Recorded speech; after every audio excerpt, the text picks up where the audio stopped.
8 a 12 de junho, nós continuamos no conteúdo Revolução Industrial. Revolução Industrial, falando um pouco sobre a indústria do algodão, a mudança no aumento da produtividade, esses mecanismos que são criados, as máquinas, ao longo da Revolução Industrial, vão aumentando a produtividade, portanto, aumentam a lucratividade dos produtos, criam novos mercados consumidores, mudam muito rapidamente antigas formas de vida, de estrutura da sociedade, que era a vida no campo, a vida rural, a vida de pequenos grupos, em aldeias, em vilarejos, cidades pequenas, para este mundo que nós vivemos atualmente, das grandes cidades, das máquinas, do tempo, do relógio, do controle do tempo mecânico, em vez do tempo da natureza.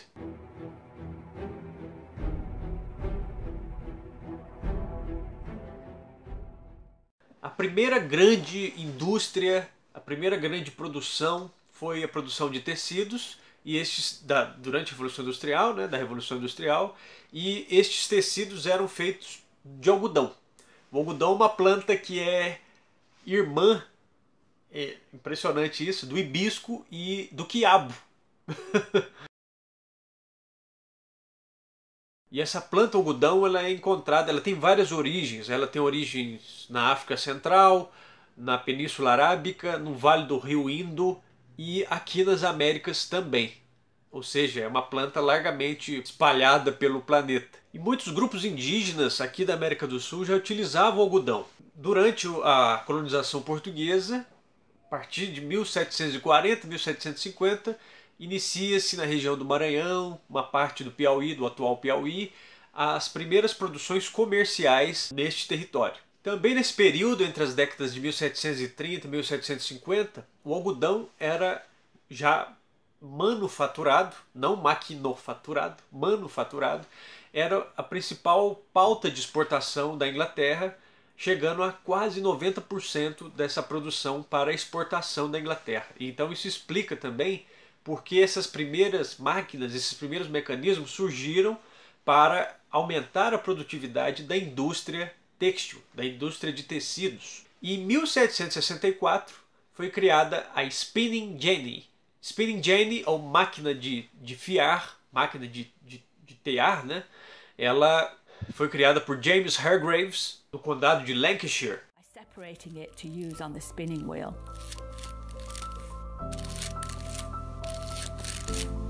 The problem was that the process of carding and then spinning the cotton on a single spindle meant that the weaver could not always receive enough thread.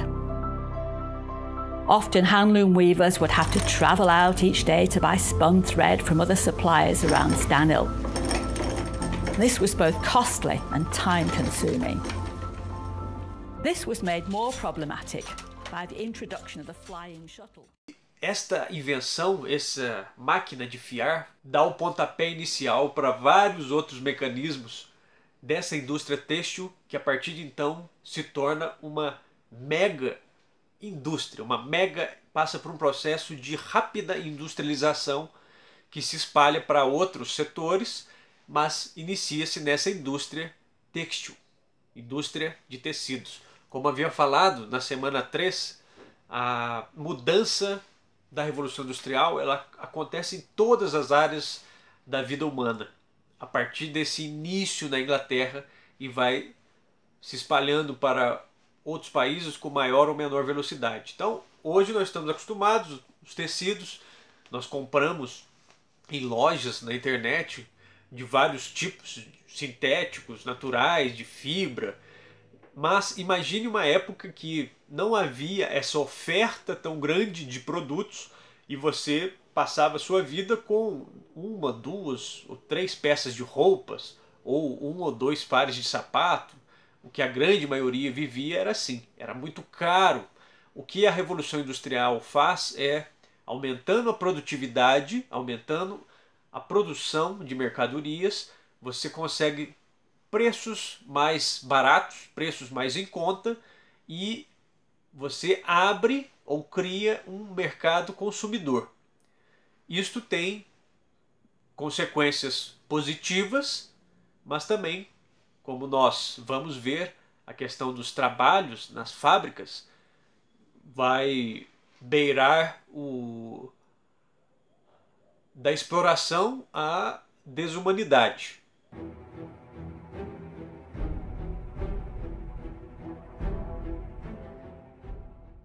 Como nós também falamos na semana 3, o sistema capitalista, que é esse sistema da busca pelo lucro, da proteção da propriedade privada, da acumulação de riquezas ou da busca por uma acumulação de riquezas, da liberdade econômica de empreendimento, de abrir empresas e todo tipo de serviços, esse sistema capitalista ele passa do estágio chamado comercial ou mercantil para uma fase chamada de industrial, com o capitalismo mais avançado, com essa revolução industrial. E o ponto-chave dessa revolução industrial é justamente os mecanismos de produção. As máquinas permitem produzir muito mais em muito menos tempo, gastando muito menos. Outra característica igualmente importante é a divisão do trabalho.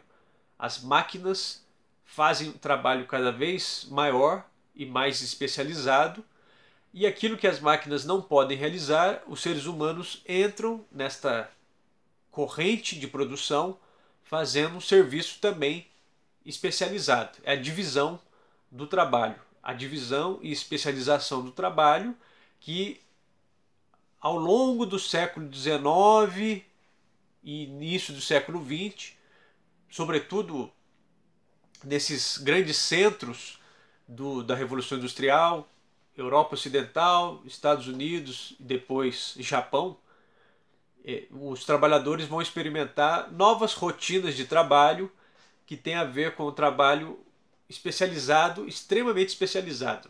Cada pessoa faz apenas um determinado serviço o tempo todo, como na clássica cena do filme Tempos Modernos, de Charlie Chaplin. A função dele na fábrica é apertar o parafuso da placa.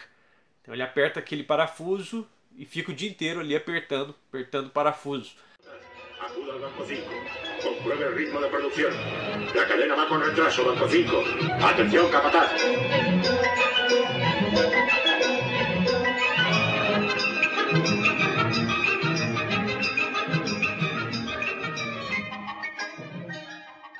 Vai permitir que essa indústria produza muitos produtos com muito mais velocidade a um preço mais acessível, que dá origem a esses consumos em massa de produtos, de todo tipo de produto, de gêneros alimentícios aos primeiros mecanismos de transporte, como os automóveis, bicicletas, motocicletas. Ali de meados do século XVIII a final do século XIX, início do século XX, os relatos que nós temos são muitos, os registros são vários, em fotos, em depoimentos a jornais, em reportagens.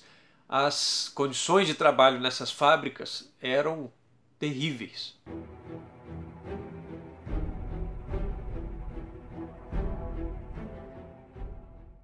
Primeiro, as instalações. As instalações das fábricas normalmente eram lugares quentes, úmidos, sujos e muito escuros. Pouca iluminação. As jornadas de trabalho variavam de 14, 16 horas por dia, em alguns casos chegando a 18 horas por dia.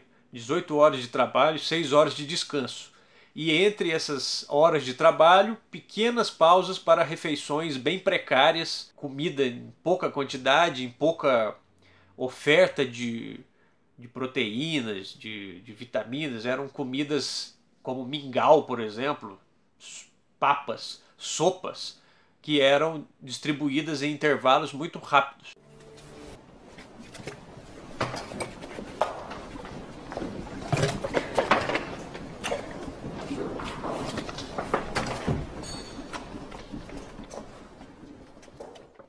Senhor Deus, pela bênção desta generosa e farta refeição que colocastes diante de nós, nós agradecemos. Amém. Amém.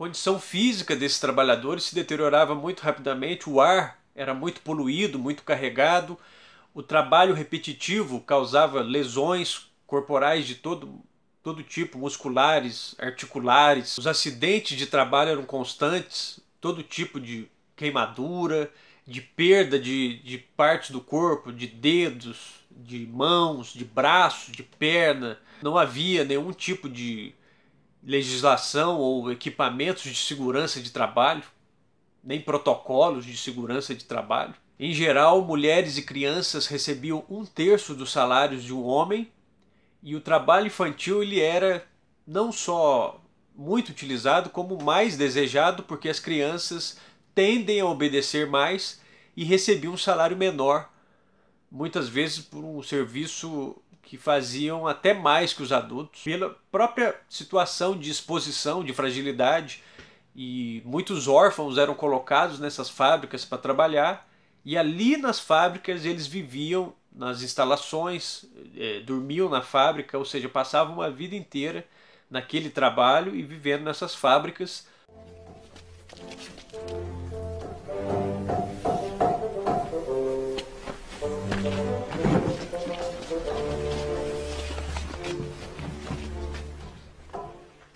Lembrando desse clássico que é o Oliver Twist. O Oliver Twist, e tem vários filmes e séries, e além do livro propriamente, que conta a história desses meninos órfãos que nessas impossibilidades se tornavam batedores de carteira em Londres, e quando eram pegos pela polícia eram mandados para os orfanatos ou internatos, e desses internatos para o trabalho nas fábricas, onde passavam o restante da vida ali trabalhando a troco de comida, uma cama e alguns centavos. E não bastasse tudo isso, havia os supervisores, os capatazes que infringiam castigos físicos a todos aqueles que eram considerados indisciplinados ou que não tinham produzido o suficiente ou que estavam demonstrando alguma preguiça ou indolência. Então havia muitos castigos físicos, era um ambiente de medo constante, de tensão constante, um cenário extremamente triste, né?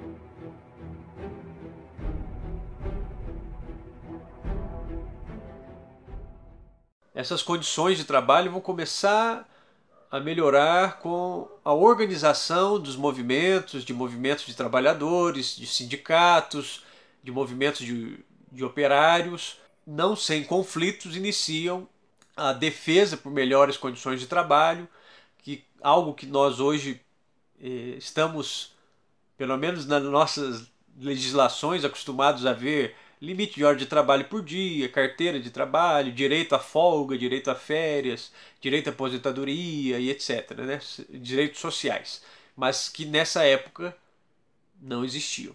Nos próximos capítulos dessas apostilas que o Estado vai nos passando, nós vamos ver um pouco mais sobre esses movimentos operários e essa mudança nessas legislações.